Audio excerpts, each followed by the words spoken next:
dia za tsy miteny hoe tokony hanao an'ilay ambany indrindra ve sa tokony hanao an'ilay ambony indrindra, fa io koa dia arakaraky ny fifohazantsaina ananantsika. Arakaraky ny fifohazantsaina ananantsika zany dia mipetraka eo anelan'elan'ireo isika. Na isika makamaka kely ato na makamaka kely ato tsy voatery hoe tsy miova mihitsy fa io foana, fa mety misy fotoana ianao somary ambanimbany ny fifohazantsainao, mety misy fotoana ianao somary reradreraka dia voatery miala, mety misy fotoana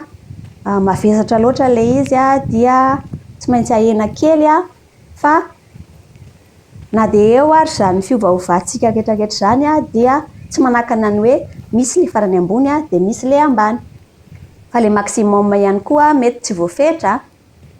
Mety hoe fanaovana sakrifisy ny tenanao manokana amin'ilay adidy izay ataonao, fa ny sasany io sakrifisy io mety tena lasa lavitra be mihitsy, ny sasany mety hahafoy ny ainy ho an'io mihitsy, arakaraky le consciencisme ananan'ilay olona zany ilay izy. Dia isika no mila mahafantatra hoe aiza no mipetraka eo amin'io